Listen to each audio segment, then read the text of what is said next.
Hello. तो डोका का ना बात करवा तो वो तो घर पर नहीं है। मैं दारू भट्टी ले बोला था।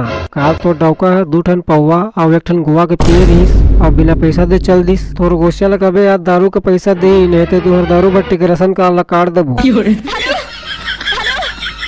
देखा आपने लापरवाही का नतीजा है। सूस की मछली खोक सी टेंगना ए फूलमती तुला कैसे लागा थे। फूलमती ला जोर से भाठंग लागा थे। दादुड़ दिन्ना मुसवा लेडी बिलाई पिला और सुस्की मछली मुसवा लेडी बिलाई पिला कुछ कम नहीं आए। गुड्डू के मुंह से यही बायलर कुली खाबो देसी कुली खाबो पतरी पतरी खाबो तुम पतरी चटिया दादुड़ दिन्ना ओले ओले ओले ओले ओले ओले तोड़ देला कोलिया लगे। ते हमो बकरी में पाउडर आंधी हो कहे रहे तो का बने जान दे।